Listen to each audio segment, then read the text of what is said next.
Hello, warriors. Welcome to the You Movement. I am B.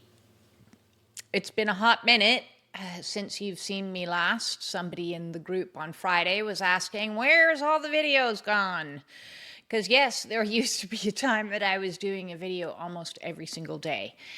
But I'm still going through my own awakening process, and the energies of last month have really asked of me to stop doing and shift into being and sitting with whatever has been coming up. And there has been a lot coming up.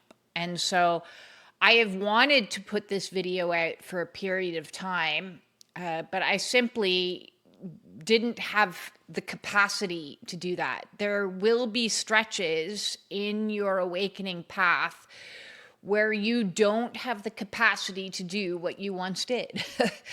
And the striving of the awakening, my spiritual warrior has, retired in the last few months, and I don't know who I am as I'm transitioning to the new me. This void place that we're in has really forced me to sit and go within. So I wanted today to talk about what spirit has been showing me of the energies of late, because things are getting hot and heavy. We know this is the year of the fire horse, and at the beginning it was like everybody was like ready for it to like take off into a gallop, and the horse was like, yeah, no, not ready for that yet, no, not ready for that yet. And finally the horse is starting to gallop, and now people are like, whoa, what's happening?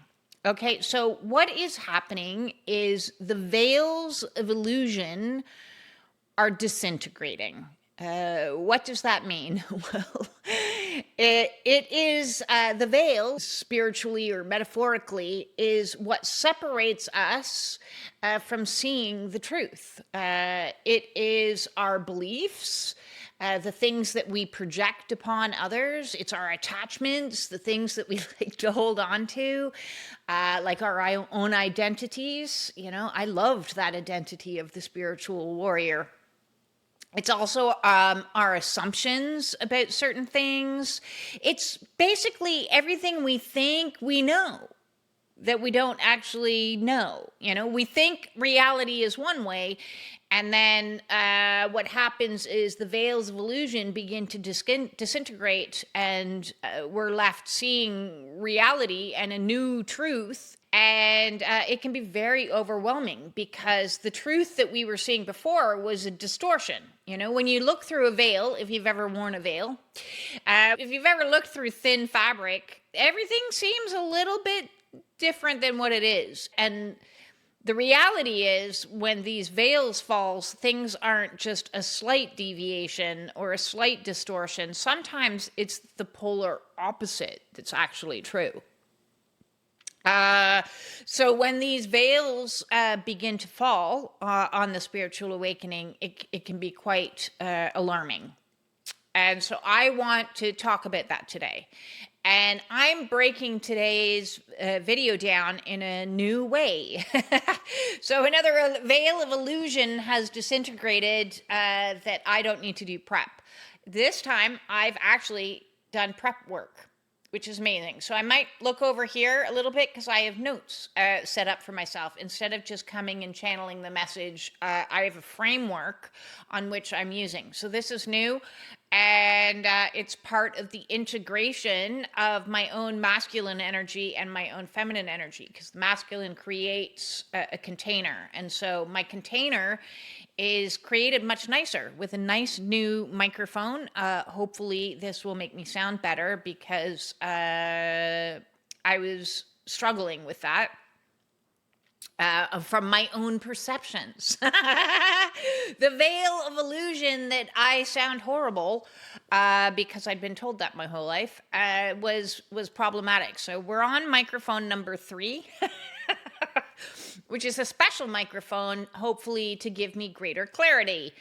So clarity is really what this process is all about. When the veils of illusion begin to disintegrate, it's about seeing things clearer. Okay, so our misperceptions of what we used to think get into new clarity and clearer seeing, third eye open, not third eye blind, third eye opened, and it can give us brand new perspectives. And sometimes these perception shifts can happen very dramatically and very quickly. You go from thinking one thing to thinking something totally different because you've seen it in a new way. And it's like this aha moment that's like, oh, the angels can sing. Or it's like, no, that's what I believed my whole life. I wanted that to be the truth. I don't want this ugly truth. Truth can be rather ugly when it hits. So it doesn't guarantee that when a veil disintegrates that you have this angelic moment where the clouds part and a beam of light comes down upon you and you feel enlightened. That could happen. Or it could be this veil of illusion drops and you see something for what it truly is, and it feels like a fry pan hitting you on the head, and your like eyes are swirling and you're all spinning and you're like, no, this isn't what I wanted it to be, because what I wanted it to be, I being ego, isn't necessarily the truth, because truth is a much different thing. So our outer reality doesn't necessarily change. This is the point of it. It's our perception of the outer reality that changes. You know, you're going along just fine in a 15-year marriage, saying to yourself, it's not that bad. And then the veil of illusion drops and you're like, oh my God, it's that bad. Oh, get me out of here. So you're still in it, right?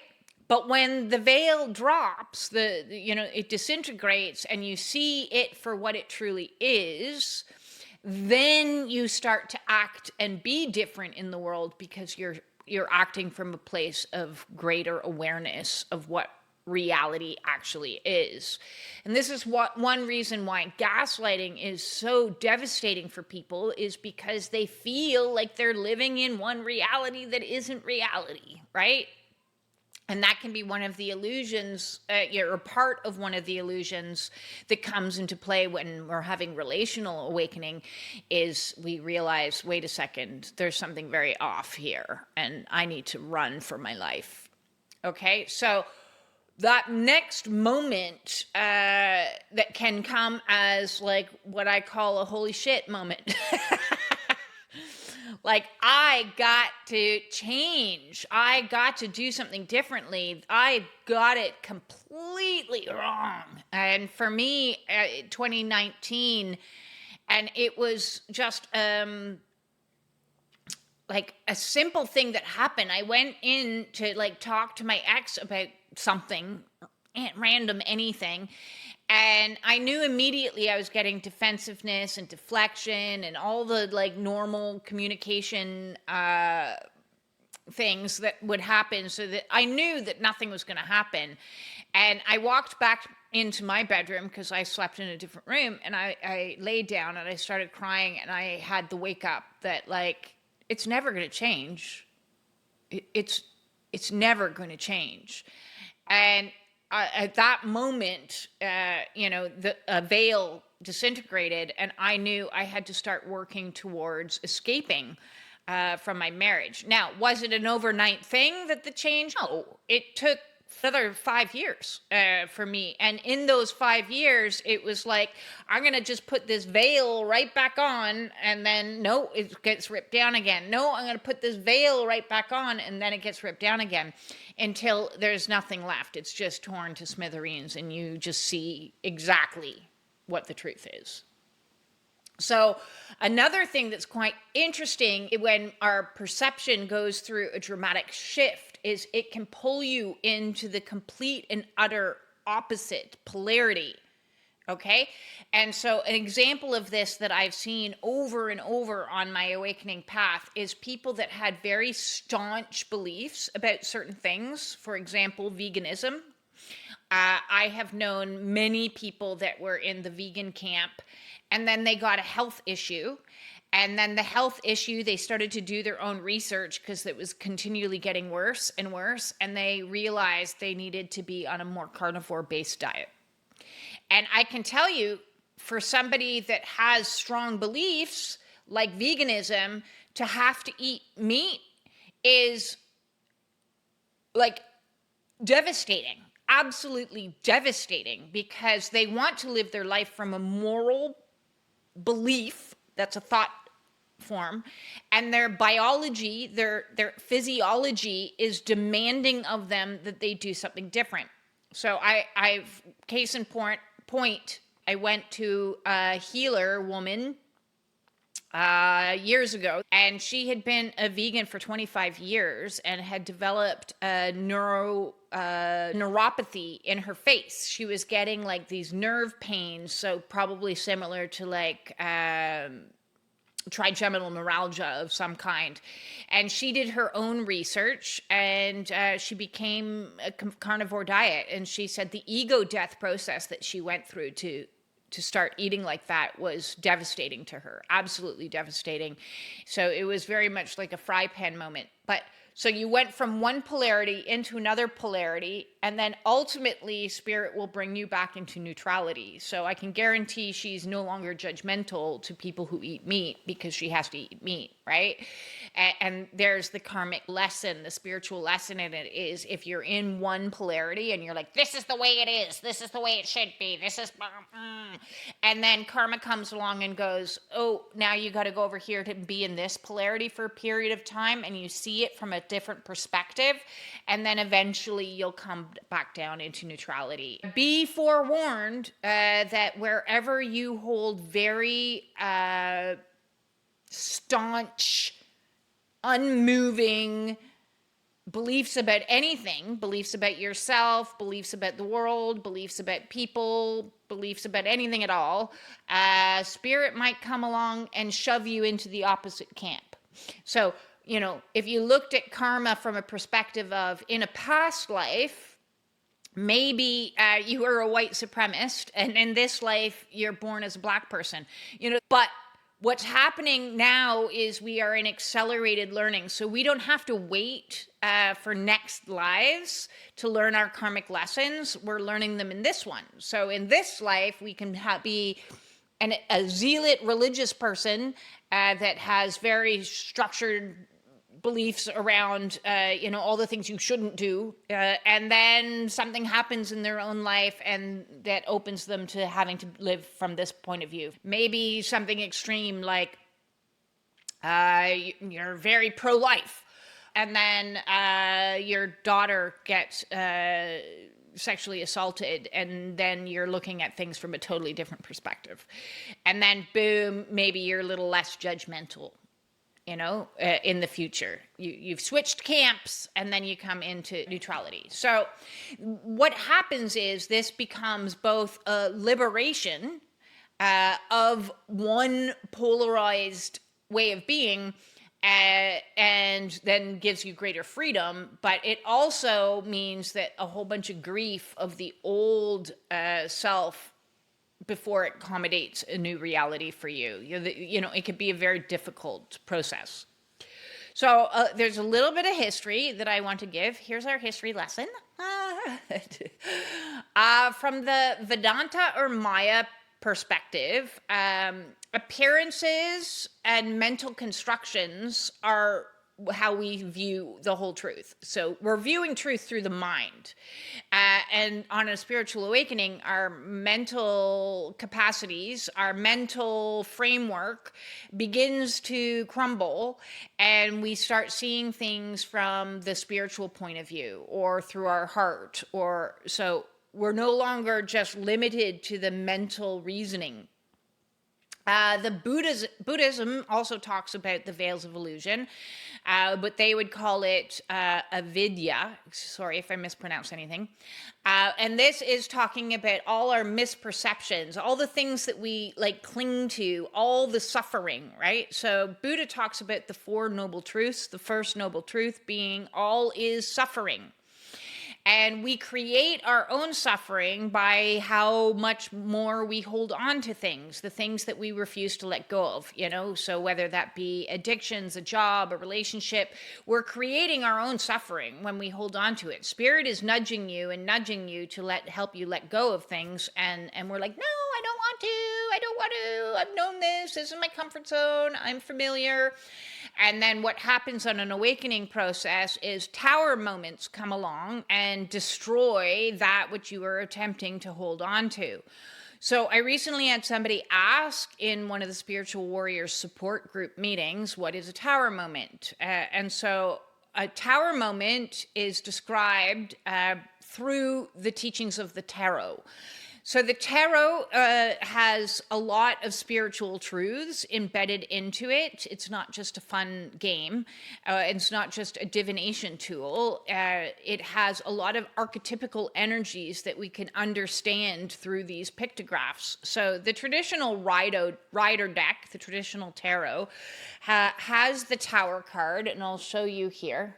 There we go. Okay, so this is a card that you can see. There's a building, it's on fire, there's people jumping everywhere trying to escape, lightning has struck. And so this kind of ties into the whole concept of the veils of illusion, because you're living in a nice little tower, and then lightning strikes, and it is a sudden and quick change that collapses what your belief about yourself or where you're living or situation crumbles and collapses onto the floor.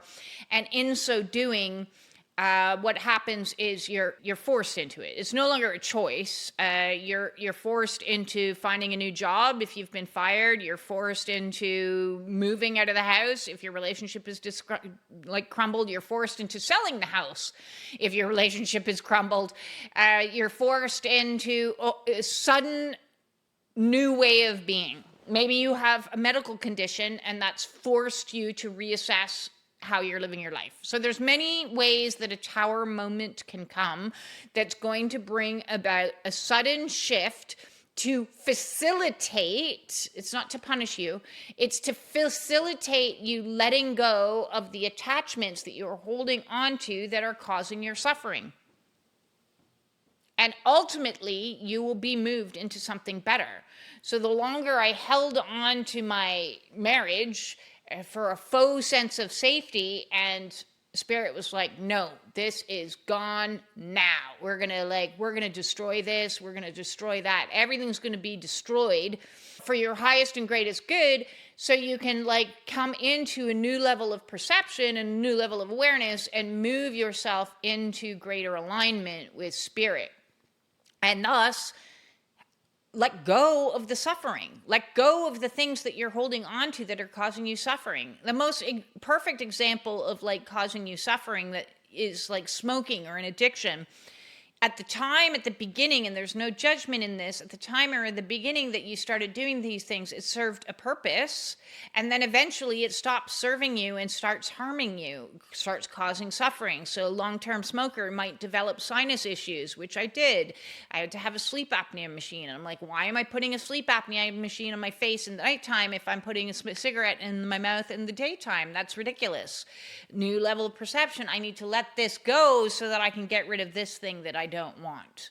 And so that was one of the things that I had to let go of. There are many, many things that you have to let go of, because eventually those things that you used to give you pleasure is going to give you suffering. Even Christian mysticism talks a good bit about the purification process of an awakening. What they're talking about is, letting go of the attachments and the assumptions that they become stripped away. Okay, so John of the Cross, he was a Carmelite friar and a Catholic priest, wrote the book Dark Night of the Soul. which is a very, very fascinating book. It was written hundreds and hundreds of years ago. And he coined the phrase dark night of the soul, which has become, popularized in the awakening communities, spiritual communities, because it is the process that you go through that is the letting go, the purification. And interestingly enough, when I read the book, I found it fascinating because it really resonated to me through the lens of the twin flame journey or the twin flame situationship, because he was talking about divine love. And although he's not talking about it with the terminology or the linguistics of twin flame journey or anything like that, but what he is describing, this awakening process, is very twin flamey, because he talks about a divine love. So I'm sure if a friar fell in love, he wasn't supposed to do that, no doubt. So that was a forbidden love, and it broke him open. And in the breaking open process, it began his awakening journey, not to bring him into union with this divine love of his, but to bringing him into union with God. And so I really resonated with that story because it helped me understand what I was going through on this twin flame journey, where I had this experience of divine love, and then all of a sudden I'm like broken, absolutely like just annihilated. And what that has been is a process to bring me back into alignment with God. I recently described the journey. You got to have a little bit of humor on this awakening path, otherwise you'll go stark raving mad. But I equate, and this is one thing that I have been transmuting through this last month, is the letting go of my interpretation of the whole twin thing. Because I see it now as you get set off on a race, like you're a greyhound running around a racetrack. And what are you doing? You're following that little rabbit that's not real. But you're like, I want that rabbit. I want that rabbit. And so you run and you run and you run, and you get to the end of the race, and you think that the rabbit's going to be there waiting for you. But the rabbit was just a mechanical rabbit. It was just a tool or a technology to get you to the end of the race. And when you get to the end of the race, what is there? There is you. There is God. And even in that, there was a lot of grief for me, because I was like, but I did this and I did that and I tried and I healed and where's my divine masculine? Where's my little rabbit? I wanted my rabbit. And so part of that process was accepting the fact that I have to grieve the loss of the rabbit, loss of the twin, and understand that this was an awakening. This was the technology called awakening. And so I found the teachings from a Catholic point of view actually quite useful on my awakening path, especially the terminology purification, because he talks often about this whole process that we go through is a purification process. And what is purification but getting rid of all of those like veiled illusions, getting rid of everything that kept us separated from source. And so it's been an overwhelming and brutal at times process. Purification is not for the faint of heart.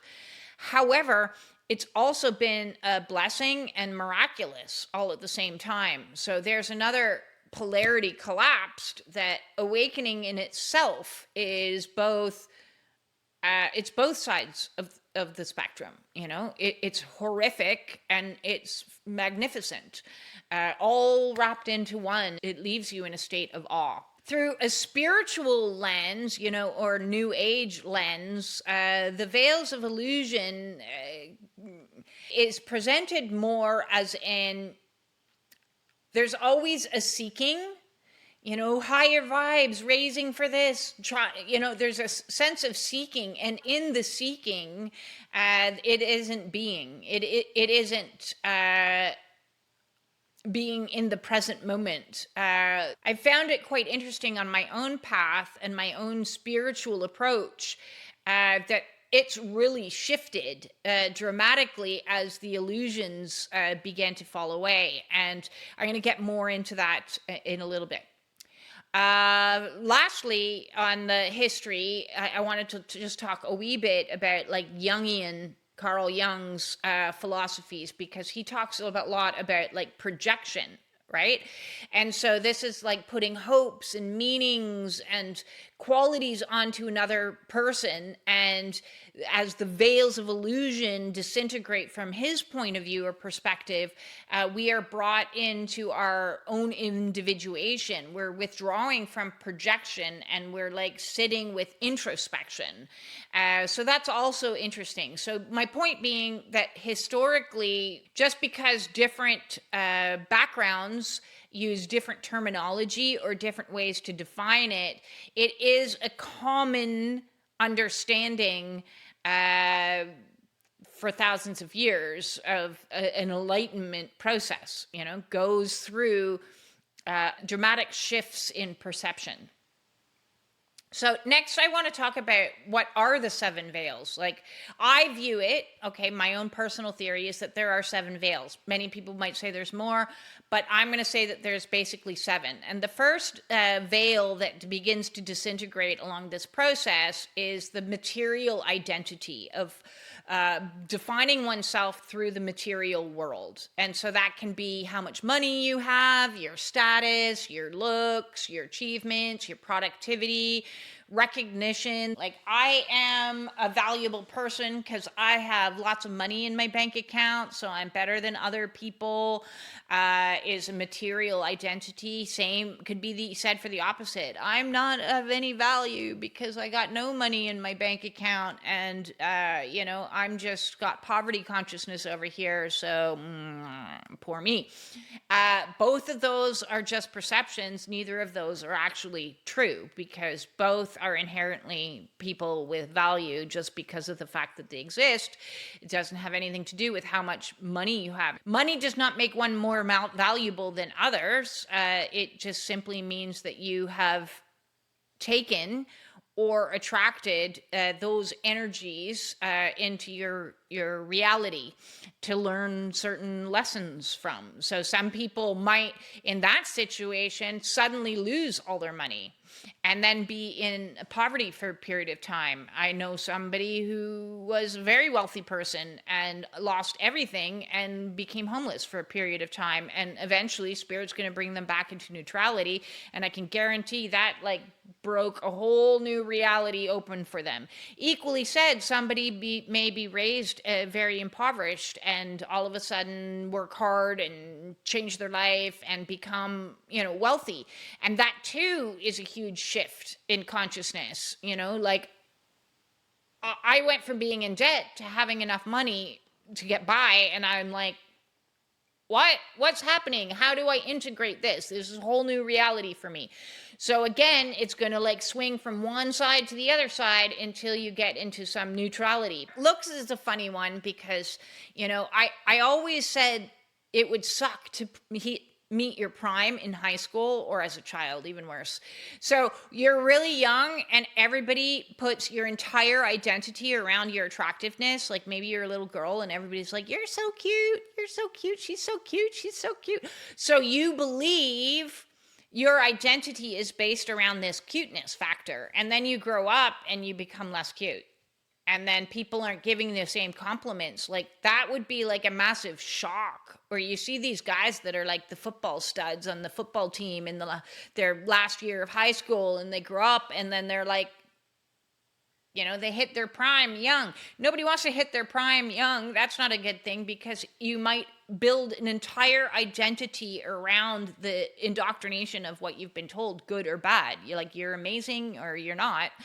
And you might believe that, right? Based on your looks or your creativity or, your math skills. I had zero math skills, so I was indoctrinated to believe I was stupid, but that's not who I am.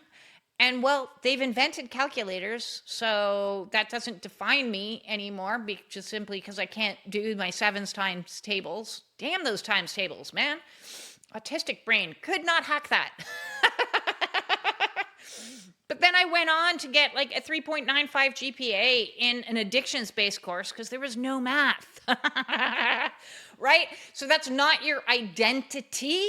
That is just a skill set that you may or may not have. So we have to be very careful that we are not defining ourselves by what we do or how others view us for what we do or what we are. The second veil is the conditioned identity, and our whole lives we're being conditioned, or as I say, programmed, so first we're programmed with the identity that is our name. We're christened, here's your name.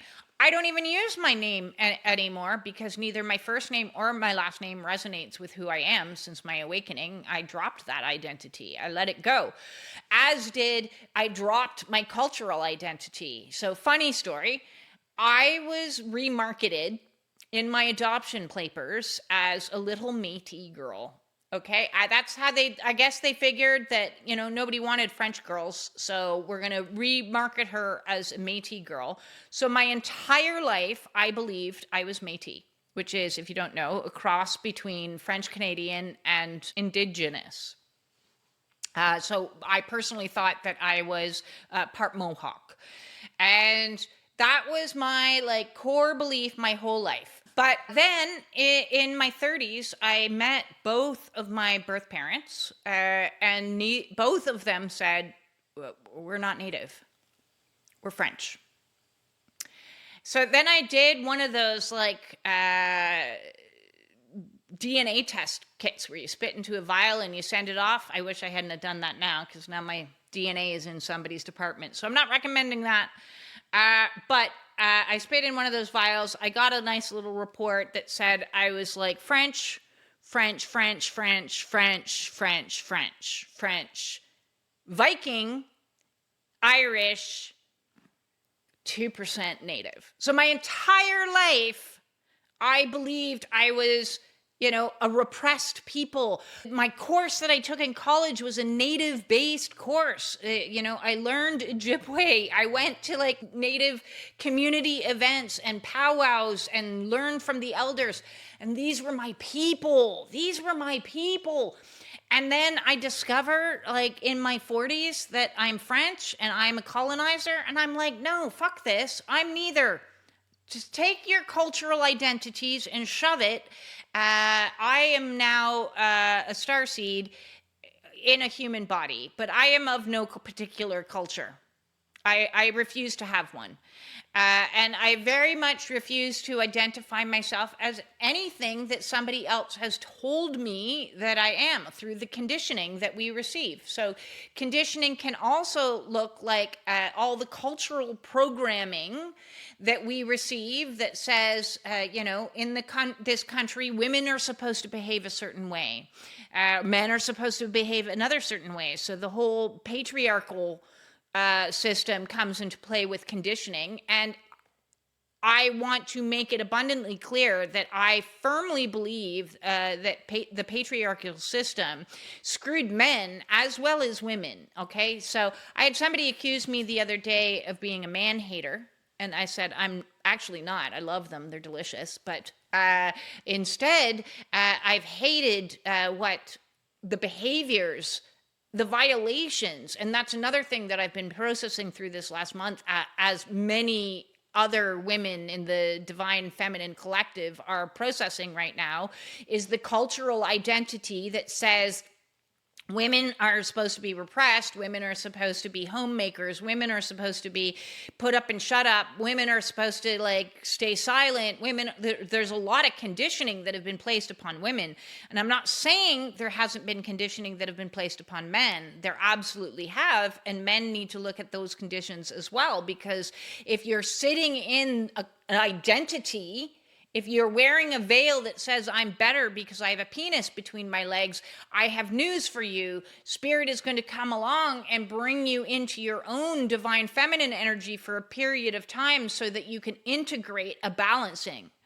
because the reality of the situation is whether your your gender is female or male, we all have masculine and feminine energies within us. And on this awakening path, if you've been in one polarity for a period of time that has been in a toxic form of that, and both feminine and masculine have toxic traits, right? So you could be a woman in masculine traits, you're predominantly masculine, toxic masculinity. My mother was that, okay? And my father was masculine in toxic feminine traits. He behaved more like a damsel in distress, and she behaved more like the bully, the masculine, controlling, domineering bully. And so both were in toxicity, and both were one gender in the opposite polarity of, dominance within their energetic system. And on our awakening journey, you're going to go back and forth. The pendulum's going to swing, and I'm in my feminine energy right now. Oh, this is kind of toxic feminine energy. Oh, look at my manipulation that might be happening, because toxic feminine tends to be more covert. That's how they had to survive in a patriarchal system, was to be covert, where toxic masculinity had to be more overt, right? So a female in toxic masculinity might be more controlling, demanding, and domineering. Whereas a man in his toxic femininity might be more covert, a vulnerable narcissist, but poor me, won't somebody save me? But what about me? Do you see that there's a crossover there? Both of those are veils of illusion that we're not seeing ourselves as who we truly are. And through this purification process that we go through, we let go of these beliefs about things, and we come into a greater balancing, which thus clears out all the toxicity, and we go through our own detox and brings us into a balancing of feminine and masculine energy. So I am both feminine and masculine. And today I'm showing up in my feminine, sharing and channeling and in using my intuition, and using my masculine, which is this lovely little structure I have created for myself, thus creating a greater degree of balance. Yay for me, and yay for you as you go through this process of swinging back and forth to bring you into balance. Other conditioned identities can be all your wounds or your labels or your history. I've heard many people who define themselves as their disease or as their disorder or as their addiction. Case in point, AA, and AA is only one theory of addiction. I was blessed to go to an addictions-based course. That's what I did study in college. And AA is 1 out of 12. And that one loves to tell people there's conditioning within that program. And I'm not saying it's a bad program. I'm saying within any program, there's going to have some veils of illusion at play. Nothing is 100% pure truth. Nothing is 100% pure truth. I'm going to say that actually again. Nothing is 100% pure truth until you find it within. Okay, so it's not in any book. It's not any book. It's not somebody is standing up on a pulpit. The age of the guru is dying, and we're going to get into that a little bit. But the point being is there is indoctrination, there's conditioning, programming within that program that says once an addict or once an alcoholic, always an alcoholic. So you need to put a label on yourself and walk around the rest of your life with, I am an alcoholic. You may not have drank for the last 25 years, but I am an alcoholic. So you're creating an identity for yourself based on a behavior that you used to have 25 years ago. Instead of understanding that through the enlightenment process, through awakening, through healing, we can let go of what no longer serves us. We don't need to hold on to that forever. We need to hold on for it for as long as we need it to help us process through the life lessons that we're learning, but you can put that down. I'm giving you permission to put it down. You know, you don't need to carry it for the rest of your life. Carolyn Myss wrote a wonderful book called How People Can Heal and Why They Don't. I believe that's what it was. And she goes deeply into this because a lot of people will carry with them their conditions and label themselves with it like it's a life sentence. I'm a child survivor of this. I am a manic depressive. I am a this. Stop. Be very cautious and careful what labels that you allow other people to place upon you. You know, they tried to place many labels upon me. Major depressive disorder, anxiety, general anxiety disorder, agoraphobic. And I'm like, I'm not that. Those are not what is me. Don't let other people define you, condition you, program you. You do that through God, through Source, through Creator. You sit down and through your own introspection work can like rip out these veils of illusion of how you see yourself. So the ultimate question on this awakening journey is, who am I underneath all of the material identity that I've given myself, as well as all of the conditioned identity that has been placed upon me? Who am I really? Who am I really? The third veil of illusion that I want to talk about is relationship projection. So relationships are our best teachers. That doesn't mean they're all good teachers. It just means that they are our best teachers because we see ourselves through the mirroring of other people. And when I say mirroring, a lot of the spiritual community, I feel, gets this a little distorted because they say, if I see this in you, then I must have it within me. And I don't necessarily agree with that. I see, if I see this in you, there is something in me that needs to be resolved through this like relational drama. For example, my mother was a bully. I was never a bully until I realized, but it plays out energetically differently. It's mirrored in opposition because who was I bullying? I was bullying me. I was bullying me. So it doesn't mean you do exactly as somebody else does. It means you see the energy and you replicate that energy in a different way.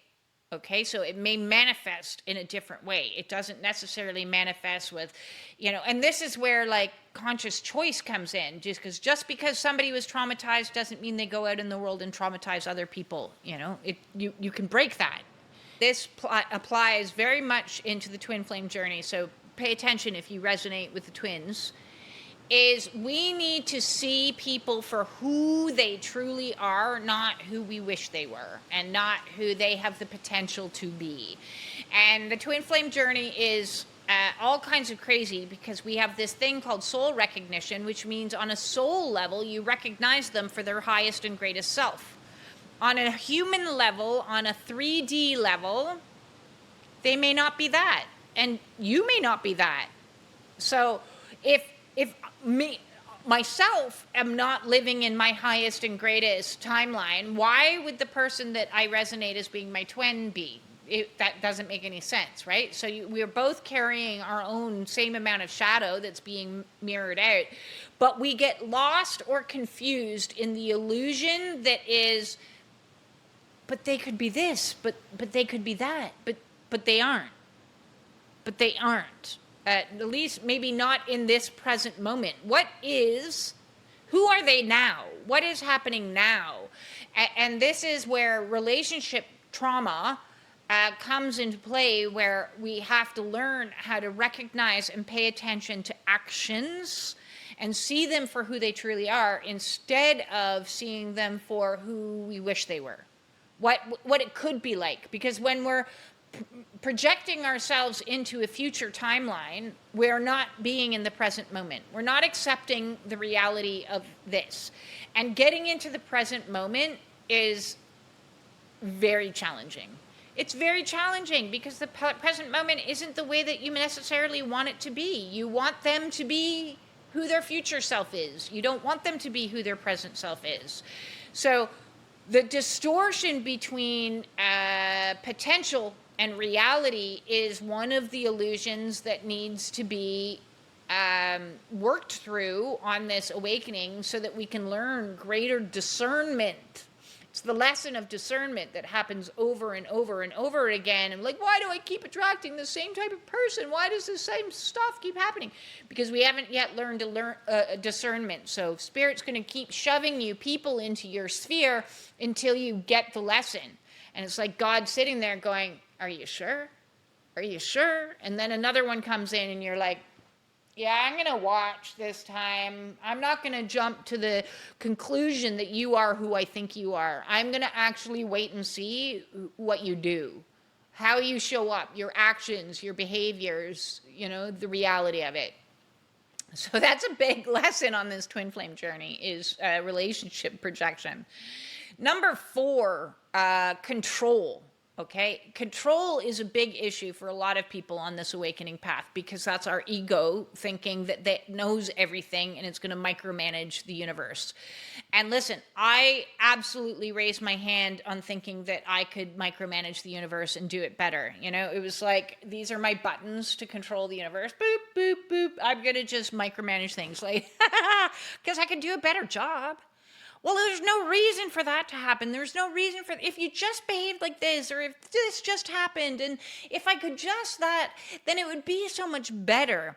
Not understanding from my limited perspective as a little human here on Earth that I couldn't see the bigger picture. I couldn't see it from a bird's eye view to understand, oh, there's a karmic lesson at play, or oh, there's like a cycle that needs to be observed and broken. Oh, there's a curse that I need to, the family is ancestral curse that I need to break and escape from.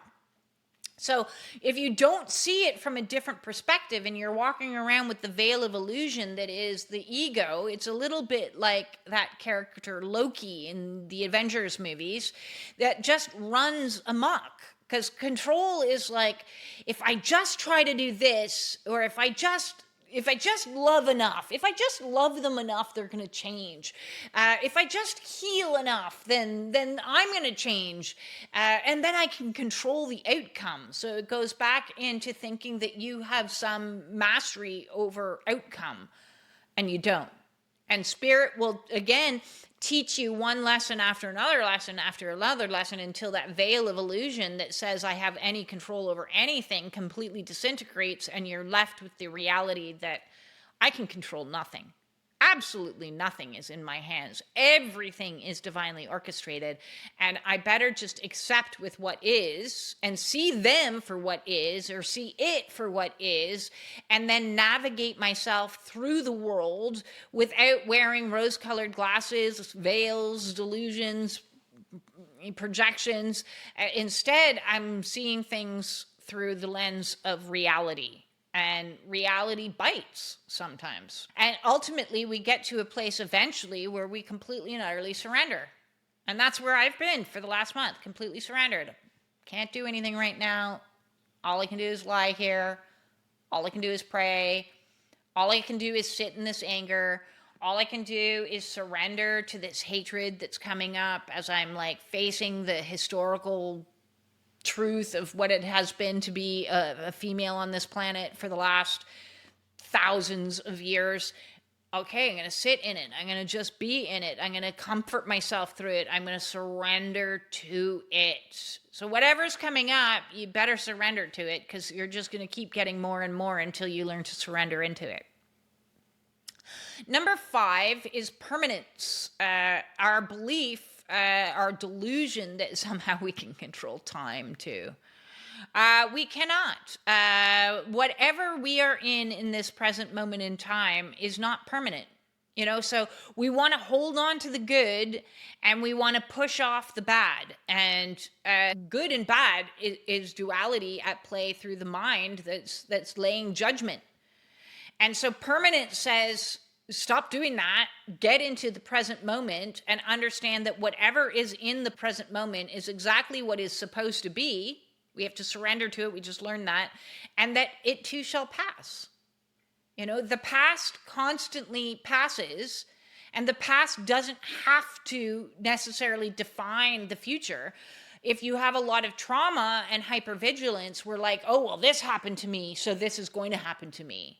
Well, that's not reality, because reality is the more you change, then the more you heal, then the future is going to automatically look different. If you keep changing the ingredients to the recipe, it can't come out the same way that it used to. So every time that we sit in an emotion or transmute or clear a family trauma or come to a new level of awareness, we're altering the ingredients, which means the future becomes completely unknown. You can't know it. It's impossible. You've just completely change things. As well as the fact that if you've had a lot of trauma, you may experience a lot of anxiety about the future. Well, I don't want it to be like this, and I don't want it to be like that. Or on the opposite end, you may sit in hope. Okay? I hope it's going to be this. I hope it's going to be that. Again, whether it's anxiety or hope, neither of those things is the present moment. The present moment is where the job is where there is for that momentary time period. That's all that exists. Nothing else is permanent. The past disintegrates. The future is unknown. It's like a cloud behind us and a cloud in front of us. And all there is the moment of this impermanent isness. And it's very uncomfortable to learn to be present in the isness when the isness is uncomfortable or suffering or painful or a conditioned construct that says I shouldn't feel angry, I shouldn't feel hatred, I shouldn't feel these things. That's mind judging the present moment, not understanding that every single emotion has a value in the purification process. It's coming up to be purified. But if you're looking at it through the lens of the mind, then what we're doing is we're not accepting what is. And the fact is, the more we resist what is, the more permanence there kind of is. Because it's going to stick around longer until we just accept this is what it is, it will pass. The faster we can accept this is what it is, it will pass, the faster it passes. There's one of those like Chinese finger torture devices that you cannot pull. The more you pull your fingers, you can't get your fingers out. You have to go into it. You have to go into impermanence. You have to go into the isness for it to like dissipate. So when you catch yourself saying, I don't want to be like this for the rest of my life, you're not. It's impossible. Are you the exact same as you were when you were 2? No. See? Impermanence. There's your proof. Number 6 veil of illusion is separation. The complete illusion that we are separate from other people, we are separate from nature, we are separate from existence, consciousness, God, we are separate from our twin flame. It's all an illusion that is playing out in the mind, because the reality is what this awakening process is bringing us into is unity consciousness. It's being able to tap into the collective field. So now as I'm processing this last month, a lot of anger and a lot of hostility and a lot of hatred as the divine feminine collective is beginning to rise itself up out of its horrific treatment for thousands of years, as I'm beginning to rise myself on up out of this, there is the awareness that I am one with this collective. There is also the awareness that I am one with the masculine collective as well. And I understand things from the masculine point of view, because there isn't separateness. It isn't us versus them. It is all of us have been screwed. Everyone. And when we think that we haven't, we're taking a staunch position of like, not all men, you're stuck. You're stuck in one polarity that's not seeing that you need to go through the feminine energies into neutrality. And the feminine needs to be in her feminine and be heard in her feminine and compassionate in her feminine. We need to go through the feminine ourselves and listen to ourselves so that we can come into like a place of neutrality. But we're not separate. There is no separate. Spirit showed me this a long, long time ago. And those that are empaths have the unfortunate understanding of how not separate we are, because we feel other people's stuff. I feel other people's illnesses. That's how I used to be a Reiki master, is I would work on them. I'd know exactly where to work on them because I would get stomach ache. I would get a back ache. I would get a headache. And I'm like, oh, I got to work on this area up here. This is what I'm picking up on. Because energetically, we are all one soup. It's like I might be peas and you might be potatoes, but we're floating all in the same broth.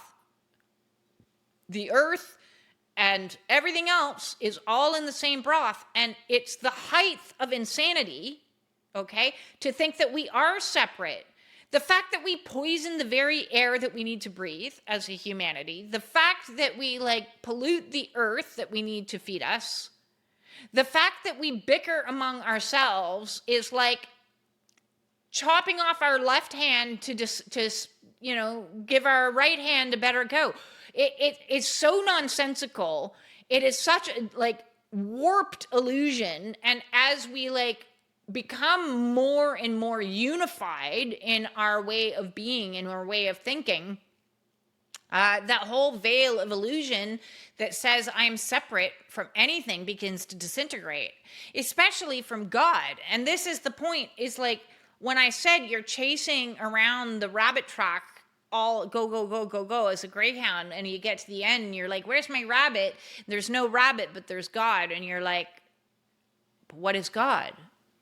Well, you need to sit with that. And that's an inner process, because in this category of separation, we have been conditioned. So we go back up to number 2 illusion. We have been conditioned. There's a conditioned identity that says to get to God, to get to enlightenment, to get to ascension, we need to go through someone else.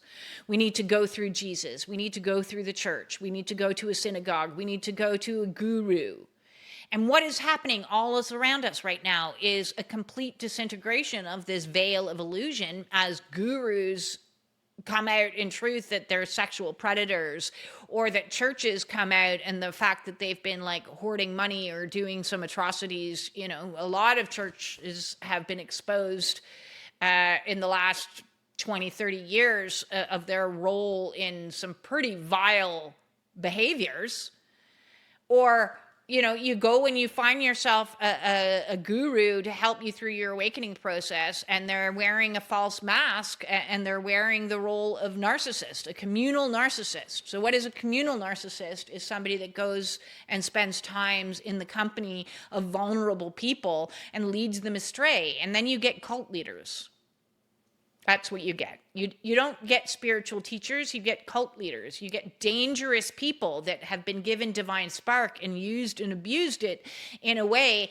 And it's up to our discernment again to come back into the reality. There is no separation. I don't need to go to church. I don't need to follow somebody else. Even Jesus himself was not saying, hey, come to the church of Jesus. He was saying, follow me, because this is the way you go. Let's go together. Let's ascend. You know, this is how you do it. He was giving you the tools to go within so that you could ascend. And so I've never understood, I've been completely perplexed my whole life on how people that call themselves Christians can do the least Christ-like things I've ever seen. And I'm like, what is happening here? Did you listen to the teachings, or you just twisted them for your own convenience to be in this staunch religious viewpoint over here? And that's falling apart. You know, people are leaving churches, people are going into churches. But ultimately, if you want to find unified consciousness, you go in here. You go and sit with self, and you sit in, process through all the angst and the emotions and the darkness. If you see darkness outside of the world, then go and sit with yourself. If you want peace in the world, then go create peace inside of your body. That's the job. It's save yourself. The era of like we follow somebody else and carry the burden, which is, the cross, these crosses I bear, put down the crosses, could put down the burdens and do the healing, internal saving of ourselves. We save ourselves. It's so very vitally important that you understand that. That is the way. The more you heal yourself, the more you send out a vibration into the world. Not because you show up in the world and you're like, hey, everybody, wake up. No, because you wake up. And then people look at you. And you don't have to do anything or say anything. You just have to be. And so that's what Spirit has been making me do, is be. Okay? And so this brings me into the seventh veil of illusion I want to talk about, which is the separate seeker. So it bears that question, the very end. Let be, who is doing all the seeking? The more you learn to stop chasing answers, searching for gurus, and seeking salvation outside of yourself, you realize that I am actually like one with all as soon as I can silence all of this. So through meditation practices, through going for walks, through weeding their garden, through just sitting and breathing. So one of my most recent practices has just been to remind myself continually, just breathe. That's all I have to do today is just breathe. Does that mean that's all I did for the day? No, I found the more I took the pressure off myself that I needed to define myself by any label or any doing, that I would just flow into creative thought. Because I was in alignment through just breathing. What do I need to do today? Just breathe. Okay, just breathing. And then I would get like an inspiration to make a funny cartoon or to like design my oracle deck. I designed my oracle deck. Now I have to like figure it away with my masculine energy to bring it to market. But that's a side note. Those are the 7 layers of illusions that will be broken down on this awakening path. I will repeat: your material identity, your conditioned identity, your relationship projections, your control, your permanence, your separation, and the separate secret. That's how I see them. Before I wrap this up, and I know this is getting to be a long video, but so be it. It's been a while. I want to talk about why this hurts, okay? Why this process hurts so bloody much, and why there's so much grief involved. And the fact is, the illusions that we had about ourselves, about this thing, about that thing, about whatever, the illusions that we had served a function. For a period of time, they served a function for coping, for survival, for hope, attachment, for our identity, for a sense of belonging, for an imagined future. They served a function. And, drinking for me served a function because it allowed me to exist in socialization until drinking stopped working. Right? Until that illusion began to disintegrate and I couldn't tolerate alcohol anymore. Like, I joke that alcohol gave up on me, not the other way around, because anytime I drank, I'd get sick. I'd get like really, really sick. And also, holding on to hope of things may work for you for a period of time. As I've said in many videos, if it wasn't for my twin flame awakening, I would never have escaped. I would never have escaped. Having that hope of that little rabbit at the end of the track was what kept me going. For years, it kept me going. If I just go a little bit further, if I just heal a little bit more, if I just hold on, then I'm going to have that. Okay, so even that, having hope, an illusion of hope, served me until it stopped serving me, which is, okay, eventually you got to get to the point where you got to look around and go, there's no rabbit here. Okay. And then you're looking at, all those relationship projections that I talked about, which is, not seeing things for what they are, not seeing people for their behaviors, and not seeing things for what is. Instead, you're seeing things for what you wish they were or how they wish they were and all of those. And you have to eventually let go of that.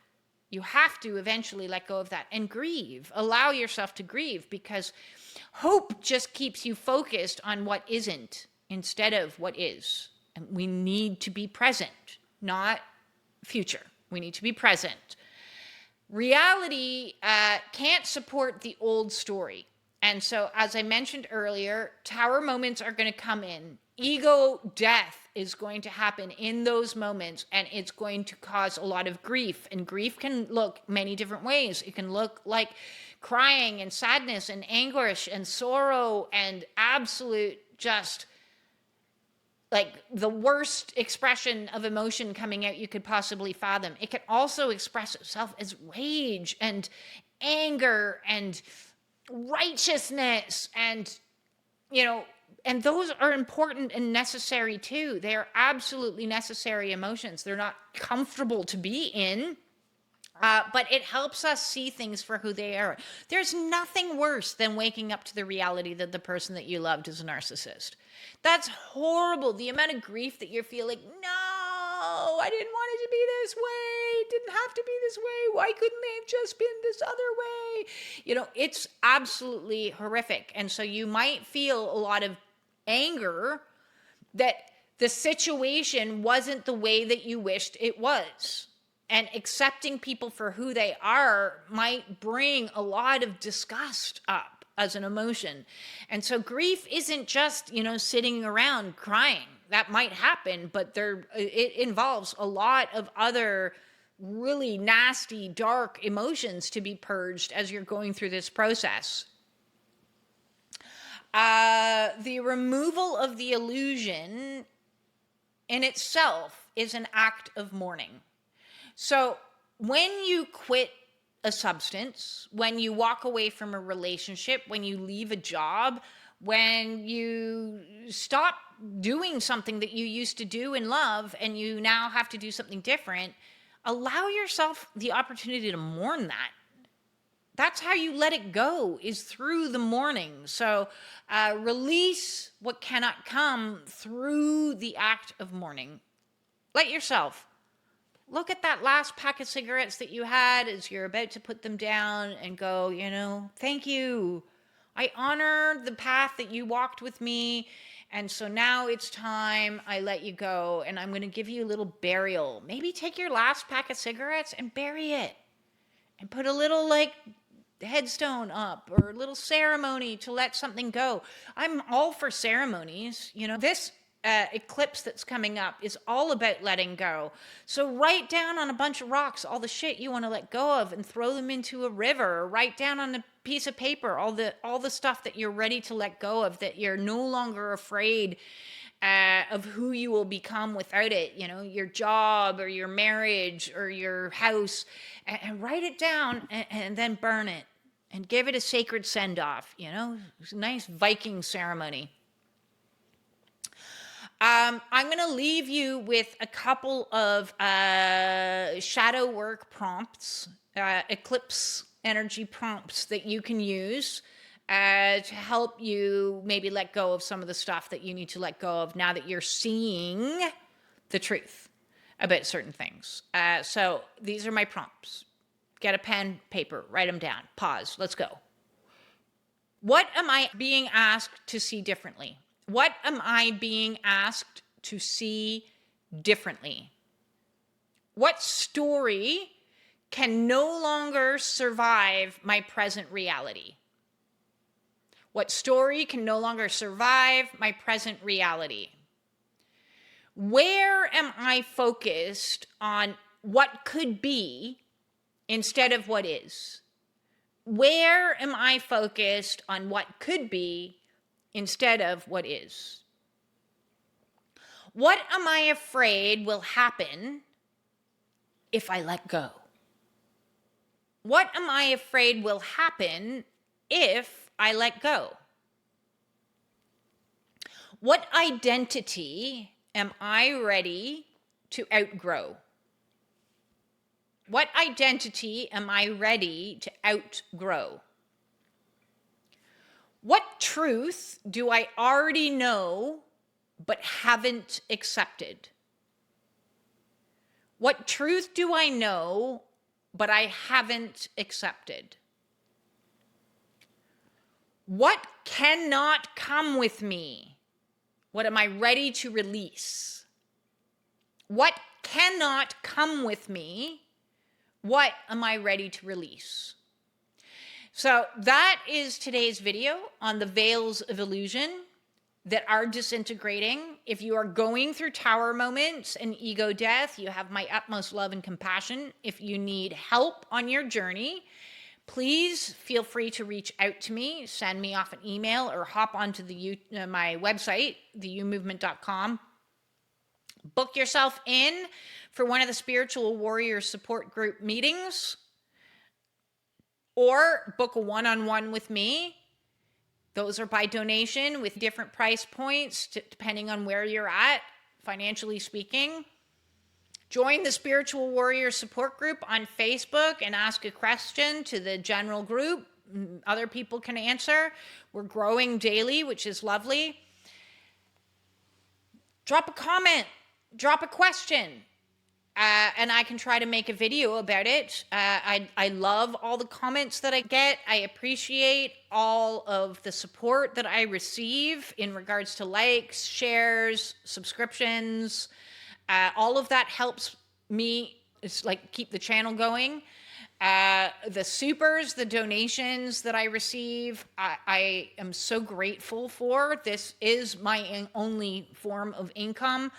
Am I making a living away? No, not yet. But I'm going to keep showing up and doing what God tells me to do until God tells me to do something different. So I am sending everybody my absolute love. Yeah. Hold on to the reins, people. This horse is taken off. Peace. Peace in.